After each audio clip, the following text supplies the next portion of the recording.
Today we will talk about improper fraction versus a mixed number. This is most important because the computer oftentimes will ask you to write the answer one way or the other. And if you don't do it the way the computer asks for, you will get the answer marked wrong, even though it is equivalent. An improper fraction might be something like 5/4, where the numerator is larger than the denominator.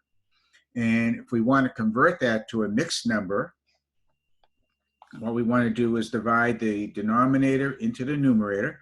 4 goes into 5 once. 1 times 4 is 4, and if we subtract it from 5, we have a remainder of 1.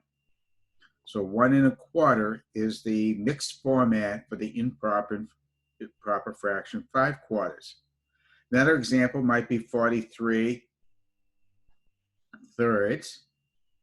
Notice the numerator is larger. To convert it to a mixed number, we divide the denominator into the numerator. I can do this in my head. 3 into 4 goes once, and 1 left over. 3 into 13 goes 4. 3 times 4 is 12. So we have a remainder of 1, 1/3. Let's go in the reverse direction. Let's start with a mixed number. Let's start with 4 and 1/15. Notice we have a whole number and a fraction. That is a mixed number. And we want to convert that back to an improper fraction. We take the denominator 15 times the whole number 4, add 1, put that all over the denominator, 15. 15 times 4 is 60, plus 1 is 61/15. Another example might be 7 and 15/17. Converting that is a mixed number. Converting that back into an improper fraction, we take 7 times the denominator 17, add that to 15, I'll divide that all by 17.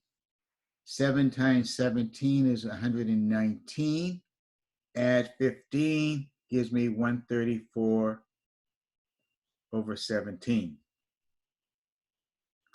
The next thing I would like to do is talk about equivalent fractions. Let's say we had 3/4 and we want to write that as so many eighths.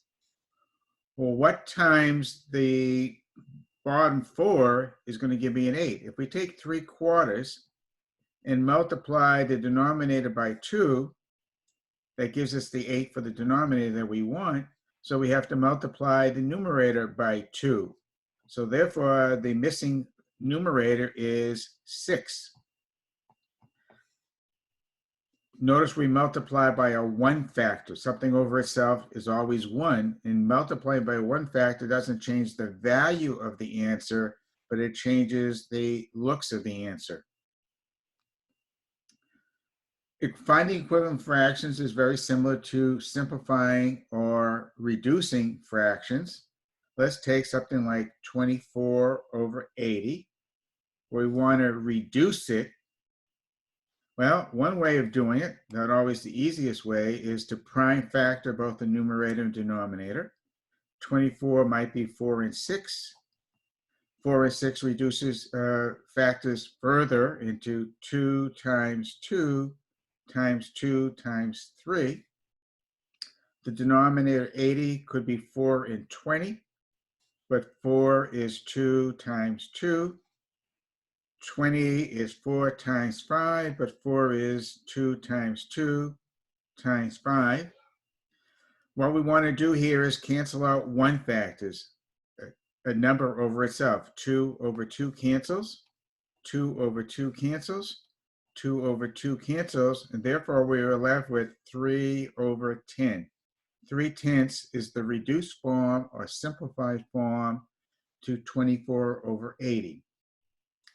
Another example might be 525/600.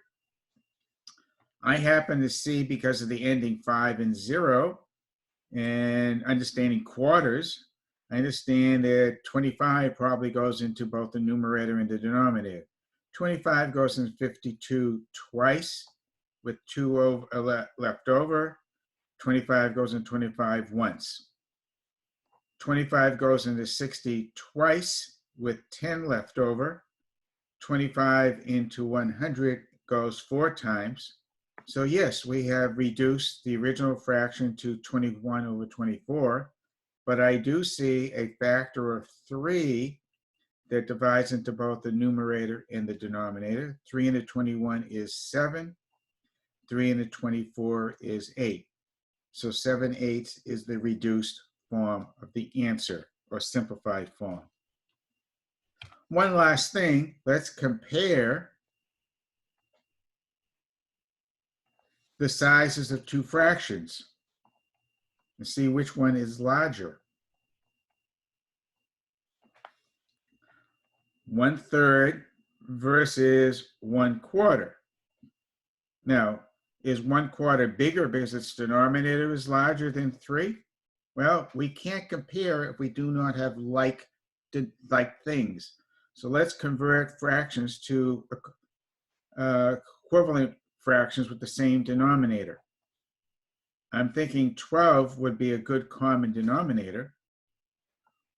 What did I multiply 1/3 by to get a denominator of 12? I multiplied by 4 over 4.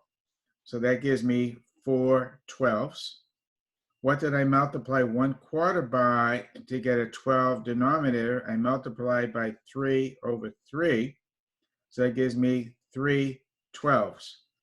Now, since we have like things, like denominators, we look at the numerator to see which one is larger, and therefore we know which fraction becomes the largest. 4/12, originally 1/3, is bigger than 3/12 or 1/4.